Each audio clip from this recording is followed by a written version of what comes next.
Welcome to episode 224, The Magic of Breathwork with Ben Holt.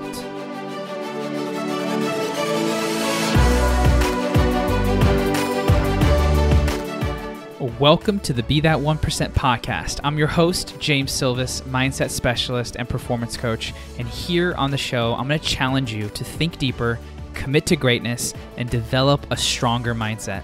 You'll hear stories from those who are living life on their terms, and you'll receive strategies that will help you level up. So the question is, are you ready to be your own 1%? Let's get started.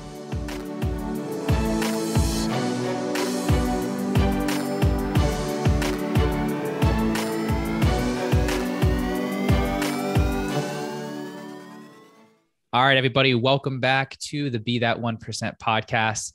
Today, I am joined with Ben Holt. He is a creator of Connectandevolve, and he puts together programs, trainings, retreats to help people really self-regulate and become a holder of healing space. And that could be in many different forms. He's an artist. He is a plant medicine host and medicine worker. He helps facilitates transformations for people to really find deeper levels of truth and root into deeper levels of love. And I had the honor of being on Ben's podcast a little while ago, and just being in his energy, I really felt uplifted. And I was like, hey, want to come on my show? And I want to hear more about your story. And so here we are. And without further ado, Ben, welcome to the show, brother. Thank you for having me, James. So much appreciation for you, and yeah, very excited to drop in today. Awesome. So let's start with some rapid fire questions that will help the audience get to know you pretty quick. All right. First question is born and raised. Where were you born and raised? Alexandria, Louisiana. So a very small town in the middle of nowhere. Nice. Yeah. What's a philosophy that you live by? Philosophy I live by is provide as much value as humanly possible. So as much value that you can provide in any given moment, do that and do it with as much love as you can muster. I like that. What is your definition of failure?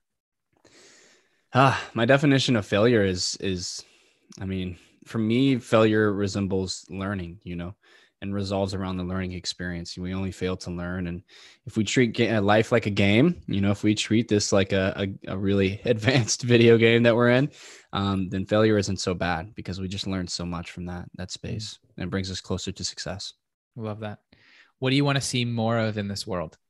I'd love to see more harmony and awareness. I don't think I'm the only one that wants to see that, but harmony and awareness. There's a lot of dissonance right now, and kind of confusion and some blissful ignorance going on. And so some more awareness, more peace, and more harmony would be wonderful. Love that. What's a game-changing book that you have read recently or in the past? Oh boy, I'd have to say the first thing that came to my mind and heart is The Untethered Soul by Michael Singer. Yeah. Classic. Yeah. Got to do that one. Mm-hmm. What is a solid piece of advice that you have received recently or in the past that has served you well?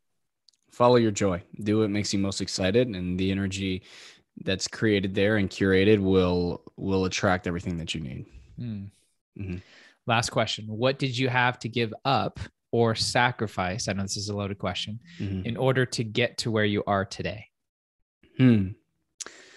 I had to give up and sacrifice basically the rat race within the matrix. I fully let that go. And for a while, that transition was pretty scary. But shortly after the fear kicked in, I realized how deeply freeing it was to, work for myself, live on my own terms, and to experience that freedom now I have now, committed a huge part of my life to sharing with others. It's beautiful, man. It's very hard to do. And most people talk of it, but very rarely put the action in. So kudos to you for living life on your terms. Thank you, brother. Yeah. When I look at your breadth of work, we have Breathwork, we have plant medicine facilitator, we have sound Bath Maestro, we have coaching, musician, filmmaker. Where was the source? Like, what did you start with? And did they all kind of like stair step into each other? Did you begin all of them at the same time? Like, how did that become so diverse? Sure. Thanks for asking. Yeah, I started playing music when I was young. So I kind of grew up around musicians and music, especially in college where I went to school in Lafayette, Louisiana. Mm-hmm. Excuse me. Um, Everybody played music. And so I was in a bunch of bands and played a bunch of live sets. And, I paid for my rent. Me and my buddy paid for rent by playing 3-hour sets in dive bars, just him and I, and me on piano, him on drums. And so I've always had this deep connection to music, and we played a lot of improv music. So it was always, getting paid to go into flow state and to create and to experience magic and to facilitate magic through music, Mm-hmm. which led me to developing more creativity and more creative avenues, which happened, filmmaking segued really nicely there. And I started making films and, taking photos and making little videos. And really the filmmaking kind of, it launched, I'd say, and really came into being whenever I traveled to India and made a documentary there. It was an independent documentary. I made it myself with a couple other people. And it was a really powerful learning experience, which really, anytime we do something that's very challenging in a new area of life, it always unlocks this new Yes. door where there's like, oh my God, there's so much behind this door that I had no idea about. And so, learning a new language, learning a new skill, there's so much there. And for me, it was beautiful because I was able to really express myself creatively at that point. I was able to create music and film and put them together and create these epic, what's more involved in a sensory experience than watching something and listening to it and Mm-hmm. feeling the impact of what you're experiencing. So for me, that was amazing to be able to reach that level and to reach that part of myself, that creative part of myself. This later, I'd say that's what came first for sure, the creativity.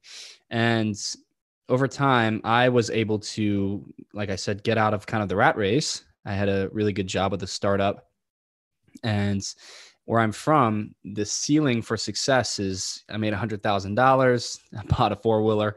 I have a big jacked up truck. Like that, this is the only idea of success that I knew growing up. So when I had reached that goal, I didn't have the 4-wheeler or the jacked up truck. I didn't want it. But when I had reached this $100,000 goal right out of college, I was like, well, this obviously is a facade. There's some smoke and mirrors here because I'm not happy. Mm. And this led me to feeling like, oh, okay, well, if I'm able to travel and I have freedom of spatial freedom and time freedom, if I can have passive income and travel, then I'll be happy. And so I was able to achieve that really, really fast through a stroke of luck plus action, right? And intention. And I realized I had all this money. I was making money online. I had this beautiful girlfriend. I was in another country. It was, everything that a 24-year-old could possibly want. And I still wasn't happy. And so I realized this and I said, well, I guess I'll just keep traveling. And eventually I was back in the United States for a wedding, and I was invited up to New York City to do Bufo alvarius. So people who don't know what Bufo alvarius is, it's 5-MeO DMT, Mm. which is very, very popular these days. At the time, it wasn't. And I was like, what's that? Sounds great. I'll go. I got nothing better to do. I'm living life on my terms. So let's do this. And I get up there and I have the experience and profoundly, obviously a very profound experience. It's the most powerful entheogen or psychedelic in the world. And I left that place, went down to Austin and sat on a lake for a few days. And during that integration process, which nobody even talked about integration at the time, I Yeah, right. just happened to be integrating my experience. I had this radical shift in awareness and consciousness that happened in a single moment. And I experienced this incredible peace and stillness in my body for hours and hours and hours, this full dissolving of identity. And I'm not on any medicine at this time, any psychedelics. And as I'm watching the water and the sky and the earth, I'm seeing the geometry that makes it, that creates it, the geometry behind the veil.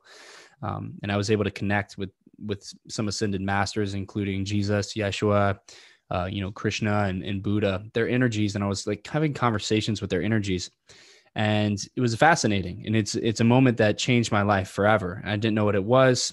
Some, Babas and monks and gurus and yogis call this full kappa samadhi, where you experience complete union with the divine.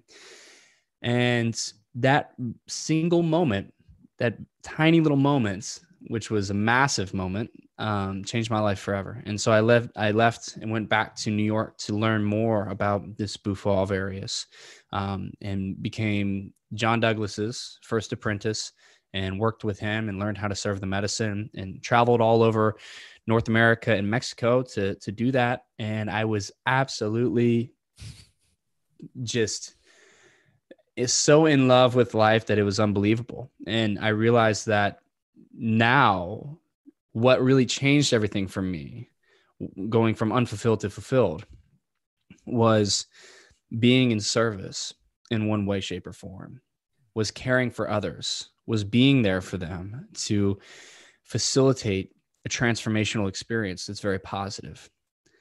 And that's what brought me fulfillment. Now, fast forward a little bit, I saw that there was tons of holes and tons of issues with the whole shamanic community, plant medicine community.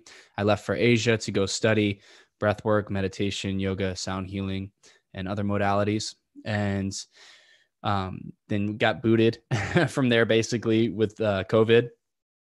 And since I landed back in the United States in January 2020, we've been hosting transformational retreats where we integrate breath, sound, music, awakening, plant medicine, nature immersion, hikes, everything together as one complete container. And obviously other people do this now, but when we were doing it, it was kind of ahead of its time. And it's been beautiful. And so we've been hosting these retreats, and it's just been magical. I mean, to say the least. We don't work as much with plant medicine anymore because my team and I deeply believe that now is a time for embodiment and really embodying this kind of rebirthing that we experienced for the past decade or so with plant medicine. We're not tiny babies that have just been born anymore, right? We're moving more into the embodiment practice, more into integrating everything that we've learned from that stage. And we're truly a new species. I really deeply believe that we are becoming this integrated, evolved species that is converging into a entirely new way of life, which is a huge relief because the way we've been doing things lately, for the past little while, isn't working, right?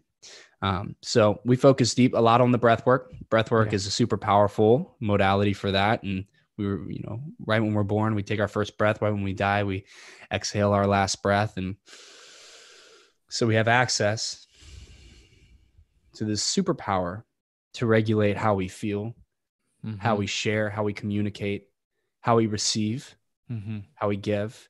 We have this superpower that's right literally under our nose, Right. And so a couple of things there. Thank you for sharing all that. It's a cool journey that you've been on. And I love how it's sourced in creativity. Like all that you're creating, it started from a young age and you just kept building on that. So I think that that's really cool. Going back to performing in the dive bars and doing music through improv.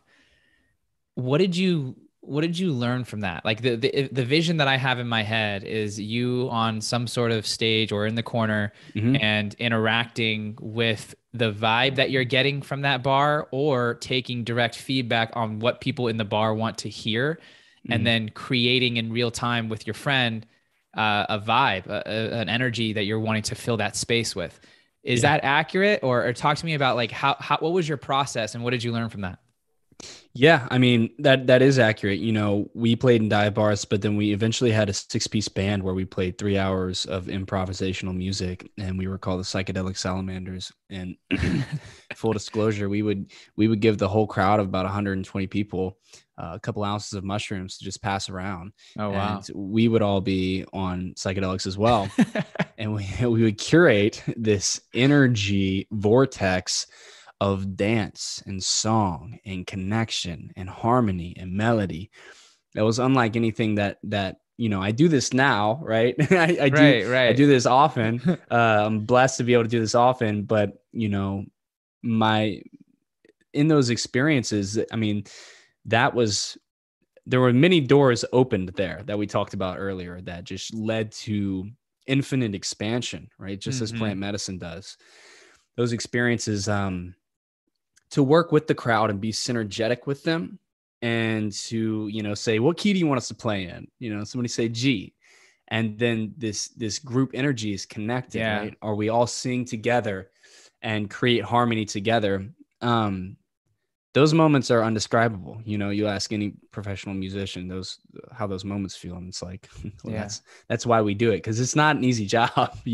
Well, I think that there's something there, because I'm thinking about the work that I do in one-on-ones or even like live events. Like, I am not the person that's just going to sit there and lecture or talk the whole time. Like, my best, where I have the most fun and when I'm at my best is when I'm on the edge. And being on the edge means creating in real time with the people who are either in the audience or in the room, like collaboration, taking the minds, the collective intelligence of everyone there and building something from that, something new that maybe hasn't existed before. Or if it has existed before, it's slightly altered in a better way, or provides more value. And so that's where the magic comes from. Exactly. Yeah.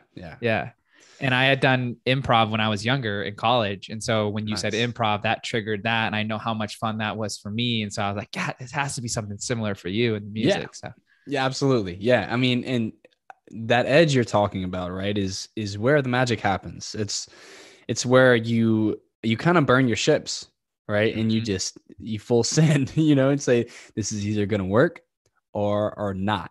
Right. And so you have to be ready for that. And often 9 times out of 10, when this is what you do, right, you kind of live on that edge, it freaking lands so hard and is pure magic. So I love that synchronicity between you and I. So yeah, absolutely. No, I think more people need to flirt with that. They need to figure out what that is. And I know that being on that edge can be frightening, because if it doesn't go the way you thought it should go, then the perception of you can change, or other people can be disappointed or whatever. But really our best shows up when we're there. And so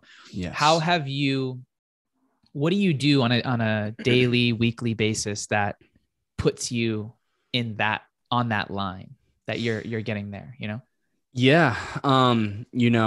For the past several years, music is my greatest passion, and performing is one of my absolute favorite things to do. And we perform in all areas of life, right? But performing music in particular is one of my favorite things to do. And I've really put aside this really letting my music career take itself and bring itself to the moon, because it's its own entity at this point. I'm just like there to be the conduit for that. I put that aside for the past several years to focus on this being in service, right, through the healing modalities.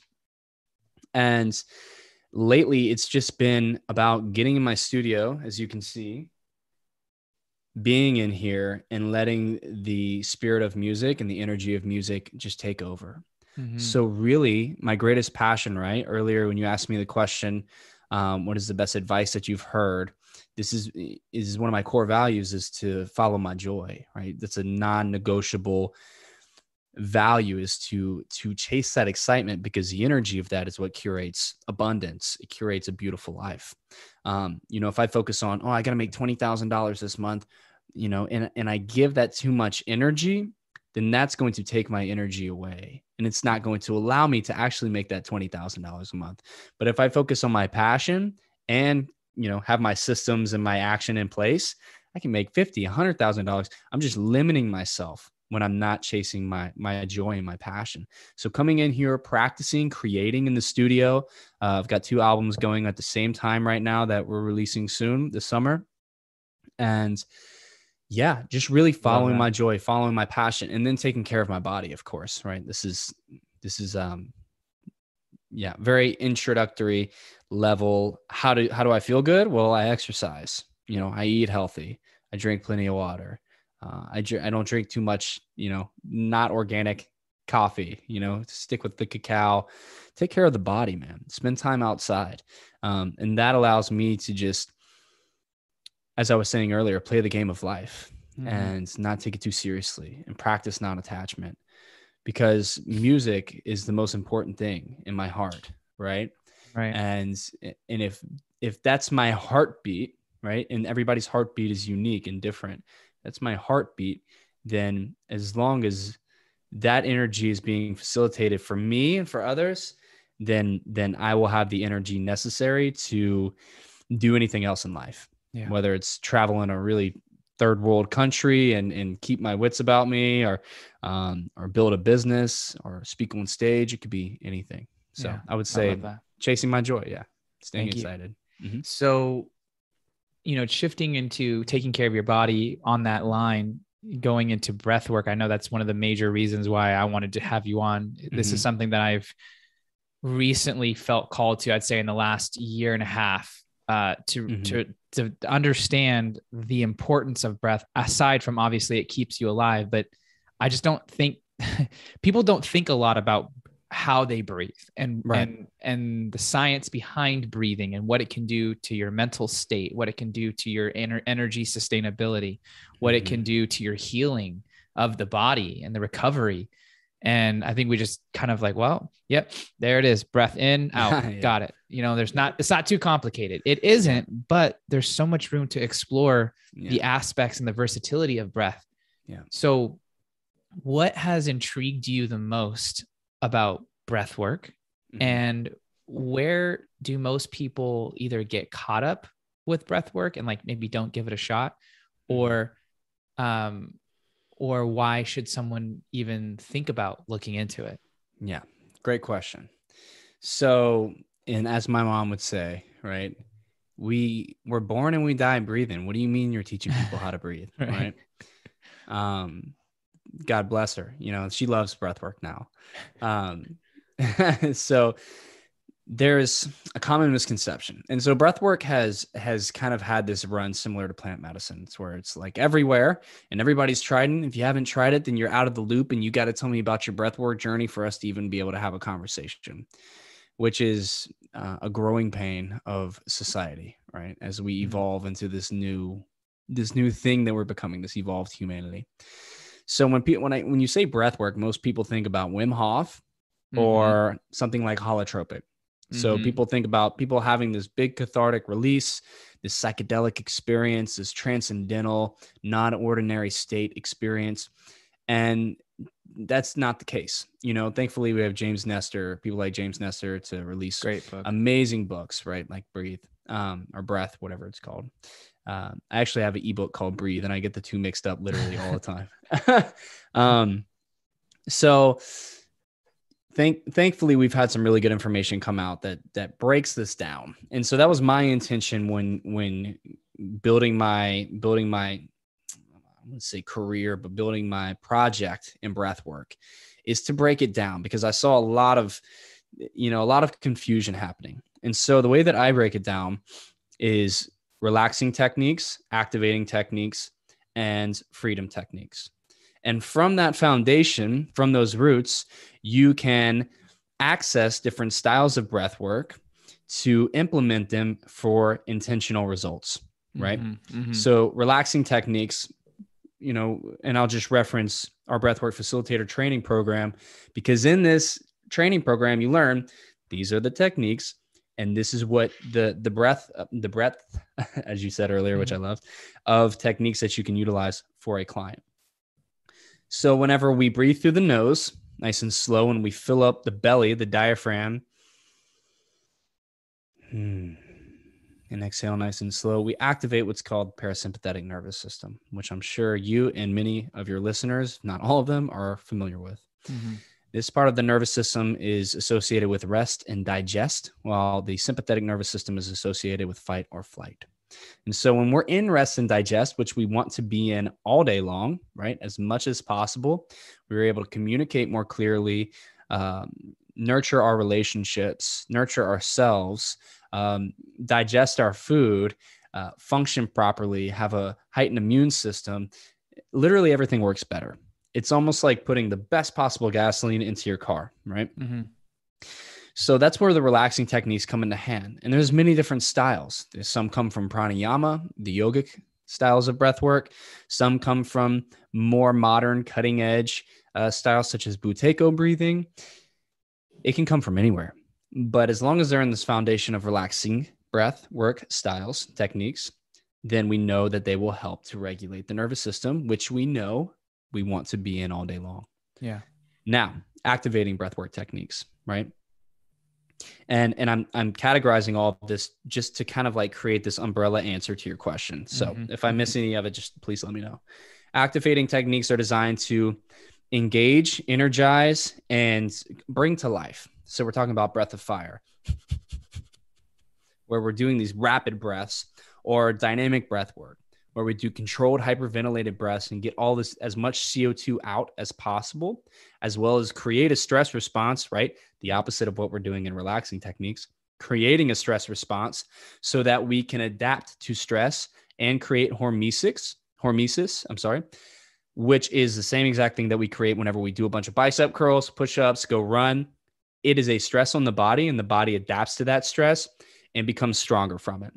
So this is Wim Hof, right? I was just going to say, yeah, Wim Hof would be in this section. Yes. So dynamic breathwork, it basically is Wim Hof. It's a breathwork style that I created with some added elements, which Wim Hof, full disclosure, or fun fact, I should say, took his breathwork styles from Tumo breathing, which is an ancient Tibetan monk breathwork practice. So nothing new here, right? Just new names, cool new names to attract the Western breather. So, which we're all breathers at the end of the day. So these activating techniques are designed to either create a stress response, engage the body, wake you up. That's why they go great with cold water, right? And they're awesome, but they're not for everyone. And sometimes your client doesn't need an activating breathwork technique. They need a relaxing technique. Excuse me. So moving forward, we have relaxing, activating, and freedom techniques. So freedom techniques are your shamanic breathwork, holotropic breathwork, transformational breathwork, or the breathwork that I created called sonic neural breathwork, which implements music and frequency with the breathwork style in order to create this response in the nervous system, where the nervous system has this almost full reset experience. And what happens in sonic neural breathwork is the default mode network relaxes and kind of shuts down, kind of takes a nap. So it's like for the listeners, remind us what the default mode network is. Sure. So DFN is, or DMN is default mode network, is the part of the brain, let's say the prefrontal cortex. So the part of the brain that's navigating relationships, it's socializing, it's thinking about your to-dos, it's thinking about your deadlines. It's working all day long. We're living right here in the default mode network, but there's so much going on behind the default mode network that we're unaware of. This is what's keeping our heart beating, our nails growing, our hair growing, everything that's happening, our digestive system, which takes a ton of energy. And so whenever we do these styles of breath work, it's usually controlled diaphragmatic breathing, where we don't stop like this. You can also do, but we're creating this powerful experience in the body. And we usually go into a trance state, right? I attribute the default mode network relaxing, the prefrontal thinking mind relaxing, to this trance state that we create through the breath. When that happens, the breath work becomes breath play, and the breath starts to breathe us. So for 10, 15 minutes, you might be breathing your ass off, trying to get to this place of happiness and bliss. And then boom, it kicks in, right? It doesn't happen for everyone. It doesn't happen every time, but a lot of the times it happens, kicks in. Next thing you know, you're like, oh my God, the breath is breathing me. Wow, I'm creating these really strange movements. It's almost like you're observing yourself having this experience. And when the thinking mind shuts down in plant medicine and breath work and meditation and quantum hypnosis and anything, the body intuitively begins to heal itself. And this is what happens when we sleep. We detoxify, we heal. You know what's the best way to heal if you're sick? Go to sleep, right? Eat healthy food or drink bone broth, drink water, go to sleep. And then you get to observe this healing taking place in real time. So people who have never heard of Reiki before start to do Reiki on themselves. People who have never done yoga before start to do asana, right? People who have severe shoulder pain, That's right? true. Yeah. Right? Severe shoulder injury, knee injuries, joint injuries, any type of physical injuries, I've seen this dozens of times. They come out of the breathwork experience with no pain in that area and miraculous healings taking place. So what we're doing when we really do these freedom techniques is unlocking the innate healer within. Yes. Which is very present in each and every one of us. But if somebody has no idea about that concept, then it's very mind-blowing when it happens. It also creates a non-ordinary state and psychedelic experience, which is what's very popular right now, right? Mm-hmm. And so I go from those foundations. So people that are like, man, I'm dealing with anxiety and stress. I've heard about this breathwork thing. And then they go do, transformational breathwork. And they're like, fuck, that just sent me down this terrible rabbit hole of worse anxiety and stress. Well, yeah, because you need to understand what your nervous system wants before you go out and do something that it doesn't want, right? Mm-hmm. And so through Awaken Breath, which we're actually launching the branch of our breath work through Connect and Evolve, it's called Awaken Breath, and we're going to have educational resources and all kinds of stuff for your everyday human that's like, what is this breathwork thing? Wants to learn more. It's like, oh, it's not just, I get to have this crazy, non-ordinary psychedelic experience. There's more to it. You know, I can use this to thrive each and every day instead of every now and then just have this crazy experience. Yeah. Mm-hmm. What's wild too that you just described what in the transformational breathing is I've done that one. Mm-hmm. And then I've also done the activation, and I've done bits and pieces of the relaxing. Mm-hmm. And those are the upbeat ones are more in my style. Right. But when I was doing the transformational breathing, the getting out of your own way and letting your body do what it needs to do is a real thing. Like, yeah. And this is also even true in, plant medicine ceremonies, like especially with my ayahuasca ceremony, like stretching a certain way, breathing a certain way, holding my hands on my body a certain way. Yeah. These are all direct unconscious orders from the body to do what your body has been wanting you to do, but you've been too blind to see or listen. Mm-hmm. And now that you're altered, a new paradigm can be reached, a new program can be written, a new command can be given. And that is a momentary opportunity for you to take and move forward with. Mm-hmm. And to your point of, we don't do as much plant medicine now as we did in the past. One of my really good friends, Brandon Collinsworth, shout out to you.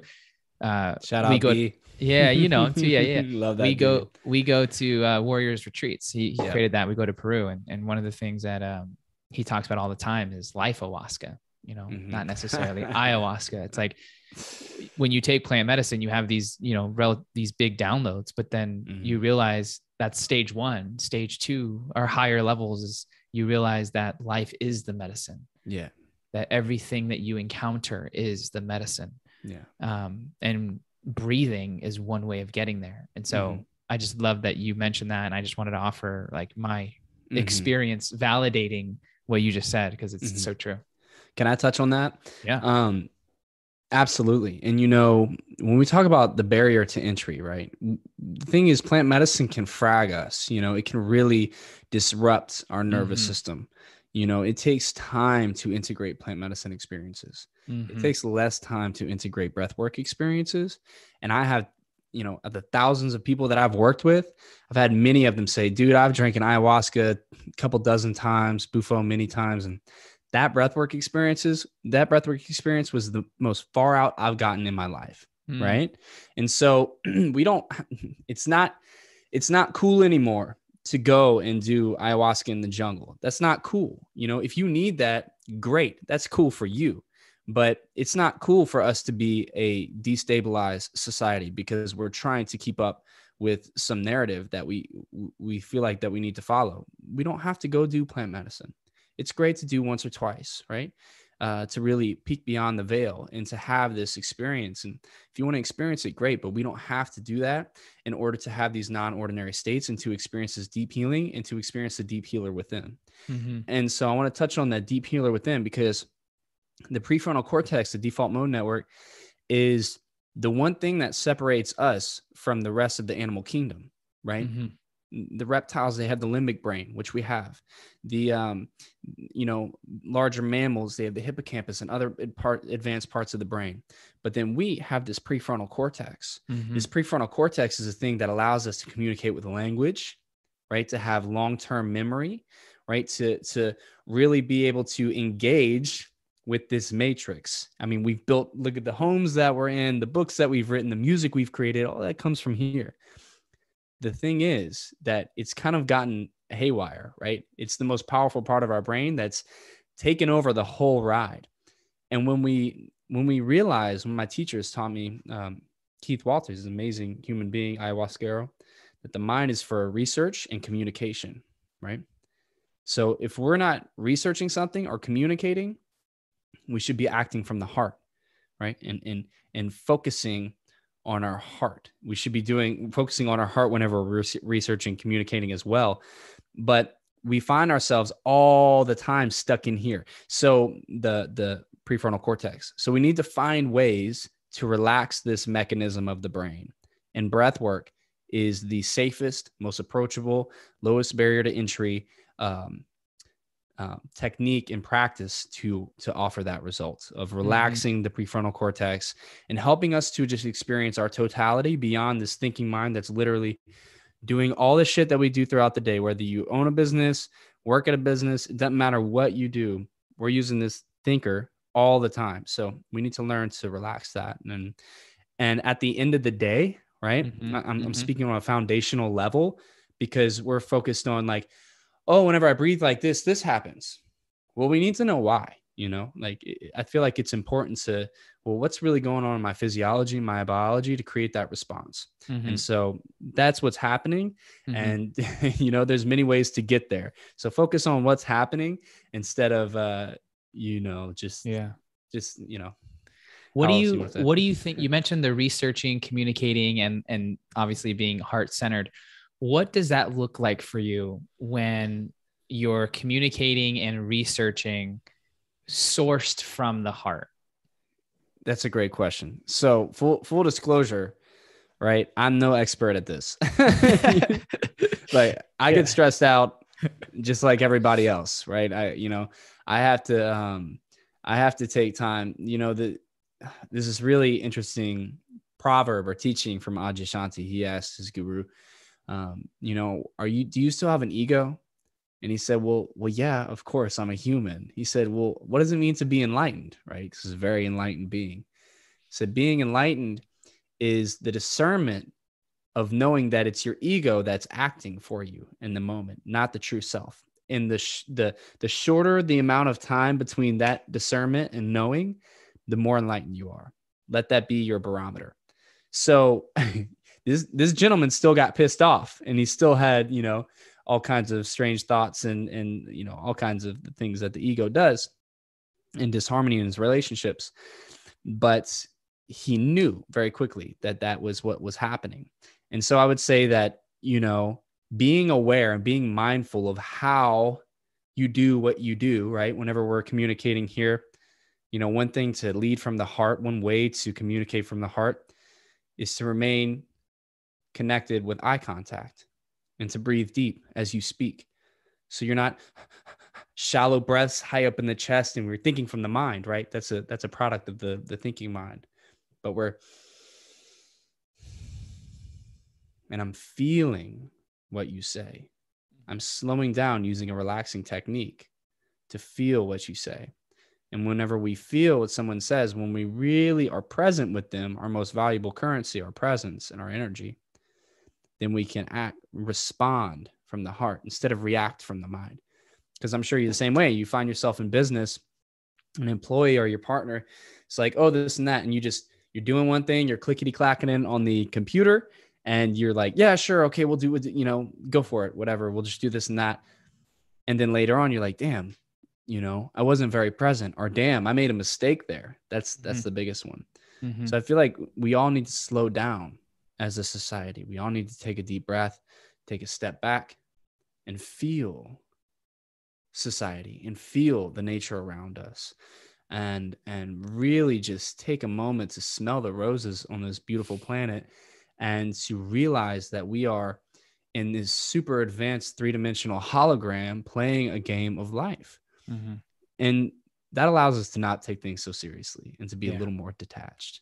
So long answer to a short question. I think it can be summarized in what you said is presence and service. Mm-hmm. Is really what I hear when I hear that. And for those listening, like one of the biggest ways that I've been able to consistently grow year over year is not being afraid to explore different things, regardless of how taboo they are, right? Mm-hmm. As long as they're resonant in my values, and I know that by doing them, or at least by participating in them, I am still living the life that I choose to live, then I go forward with it. And breathwork has called me in the last year and a half. And because I've done that, it has allowed me to be more present in my conversations so that I can feel or catch information that my mind can't catch, because I think the body is equally as intelligent as the mind. And when you open up your awareness and perspective and even your belief system to the idea that your body can capture vibe and energy, and that is equally as valuable as what you think, then you begin to merge body and mind. Yes. That body can send signals to the brain to give brain information to make better strategy. And that from there, you can be more efficient, more effective, fill in the blank. But I have felt a big shift in that, at least over the last couple of years. And now having kids, the fast pacedness that kids bring, the more breath you can be mindful of, the more you can squeeze out of those moments. Yeah. Which makes life more beautiful. Absolutely. Just being, just bringing the breath down deep into your belly is the biggest biohack that we can do, right? Everybody's trying to biohack their way into heaven these days. There's so much going around out there in the biohacking world. And the greatest biohack that we can do is just breathe deep into our belly. Or as Wim Hof would say, breathe into your balls, right? As another one of my teachers would say, breathe into your balls. And he's got a great point. We need to breathe deep. And as we do that, the nervous system can't help but to be regulated and to be in that place of rest and digest. And, another point in on that is when we're out of rest and digest, whenever we're sympathetic nervous system activation, experiencing that, and we're high up in the chest in our breaths and we're breathing through the mouth, we can go deep into mouth breathing and chest breathing and all of that, but we'll save it for another time. But when we're doing that, all of the blood is rushing to our arms and legs, right? And blood, you can consider blood to be like the life force, the gasoline, the nitrous, right, behind all of our operations in the body. It is essential to any functioning. So if we don't have any blood in the brain's not going to be able to operate. It is the gasoline. So when our blood is in our arms and legs, it leaves the digestive tract, leaves the digestive system, I should say, and the GI tract, where a huge part of our immune system resides. And so you want to know the number one way to get sick? Get stressed. The number one contributor to dis-ease is stress. We're chronically stressed.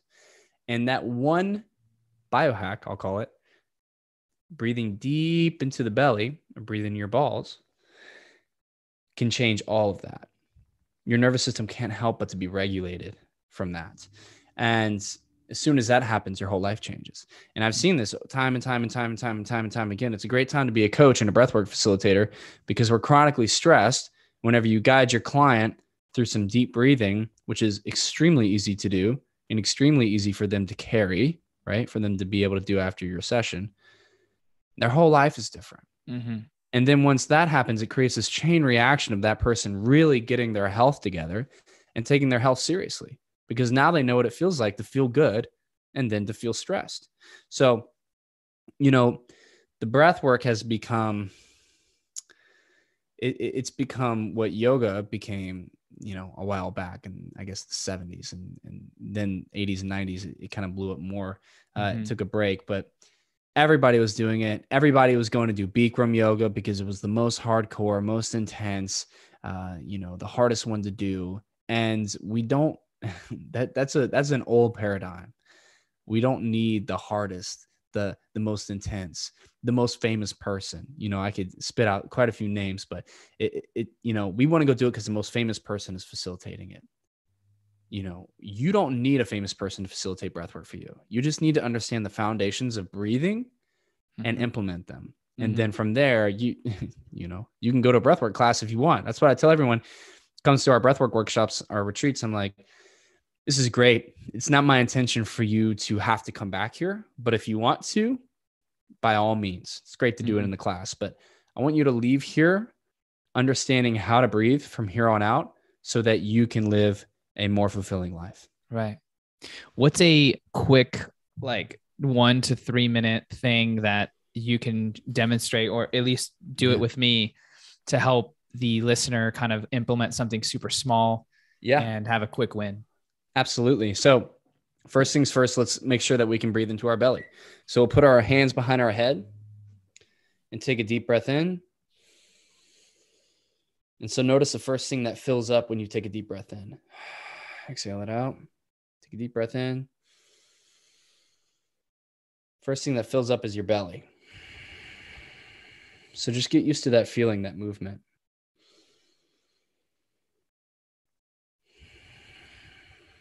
Go ahead and drop your hands. So now we know what it feels like for our belly to inflate. So see if we can consciously guide and direct our breath down as deep as we can and fill up our belly, then our chest, then our head.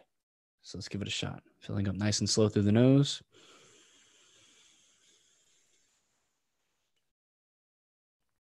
And slowly exhaling.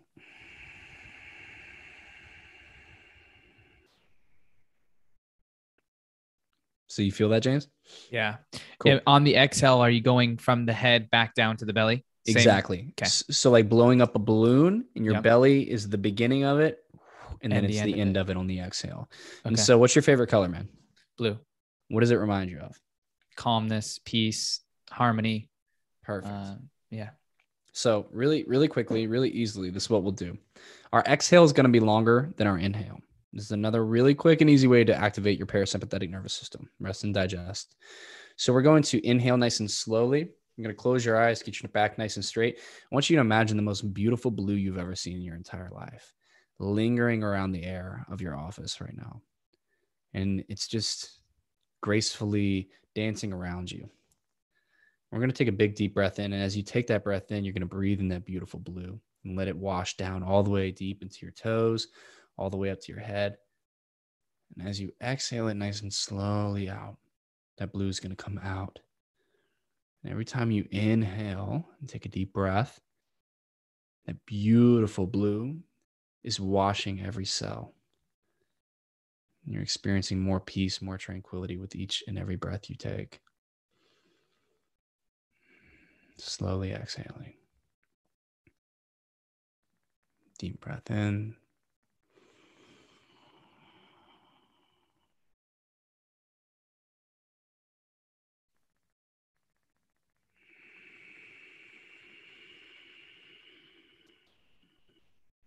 Just a small, brief pause at the top.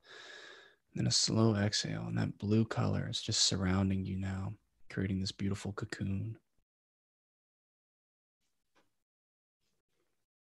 As you inhale and exhale, it goes from the top of the head all the way down to the bottom of the toes and back up, just washing every cell. Bringing you this deep sense of calm and relaxation. Allowing you to feel extraordinarily relaxed and present with this precious moment.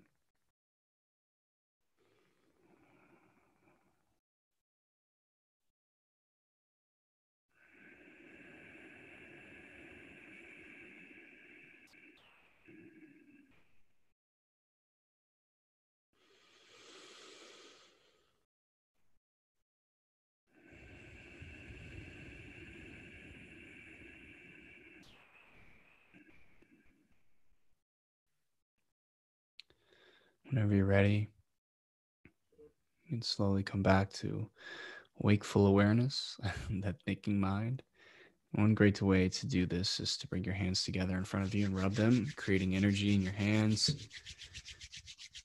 And then place them over your eyes. And take a deep breath in, that beautiful blue color. Hold it for a moment. Open your mouth and sigh it out.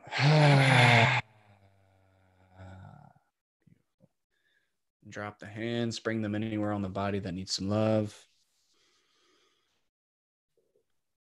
And then a quick little thing we can do after that is just take a moment to be grateful with your hands for your body. Thanking your legs for carrying you everywhere you go. Wow, life is way cooler with legs, you know. Thanking your digestive system, your belly, for being able to allow you to eat all the delicious food. Thanking your heart for those 40,000 mirror neurons in your heart that allow you to feel love, connection, intimacy. Thanking your arms for playing instruments and hugging people. Thanking the head for creating the opportunity for us to experience the matrix. And just thanking the universe and spirit for creating it all. So how do you feel, man? Centered. Good. Yeah, thank you, brother. How was the blue? Like did the color breathing in the color was good? Yeah. So it's interesting because when I was earlier in my career, and I still do. But this particular example, I was working with a younger dancer in like more of the sports psychology aspect of things. And she was just having some anxiety about hitting moves and not expressing the way that she wanted to. And one of the things that I had her do was breathe in color and pretend that each movement she was making was like a paintbrush and she was painting the room as she was dancing. And that was something that she was like 7 years old teaching her this. And she's used it for the last decade and it's helped her significantly. And so as you were saying that, that's a moment that popped up. And so I kind of grabbed onto that and just used something similar.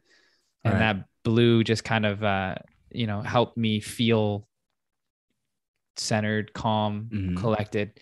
And now I notice just even that short little break, my crispness of thinking improved, so same. Yeah, right. So I think this doesn't take a long time. We're not talking you need to dedicate 30, 45 minutes. This is 5 minutes, intentional minutes that can buy you time, energy to be more effective in the places that you allocate your time and energy. Exactly. And whether you're stay-at-home mom that's managing 4 kids or a billion-dollar hedge fund manager, this is the edge that we all need to perform at our highest capacity in life. And, this is one way to do it. And this, there's all kinds of these fancy breathwork styles to help with so many things. This helps your immune system. This helps build your relationships. This helps everything that these other styles also help. But like yourself, some people are more, they like a breath workout. I like to call right. I got to feel like I'm doing something. Yeah. I want to, right. And I want to almost pass out. I want to get right at that edge. Right. I know a lot of people like that, myself included. So I appreciate you, brother. Thank you for sharing your gift and your wisdom with us, especially in a space that doesn't cost a lot. It's free. It just takes time and intention. And giving us a tactical way of being more of ourselves throughout the day. I know that you also have an album coming out with your music, and it's fantastic. So I want you to be able to talk about that, and then we'll wrap up, and you can share where people can follow you and find you. Yeah. The like I said, my greatest passion is music and sound, as well as positive transformation. To reflect really quickly and notice something that I didn't say, why I even started doing breath work and teaching it. It was to replicate the same transformational experiences that I was seeing from the plant medicine and to be able to do it without the plant medicine. So, which ties in very nicely with all of the things that I've said in this podcast. But yeah, so just know your intention, no matter what you're doing, especially when you're breathing and doing plant medicine. So with the music, what I'm creating right now is a journey album for people to do plant medicine to sound bath, to experience a sound bath with their headphones, to experience really deeply relaxing states, very relaxed states. So whether you're meditating, doing hot bay, plant medicine, relaxing at home with your lover, this music's going to be great. And the name of this album is going to be called Journey.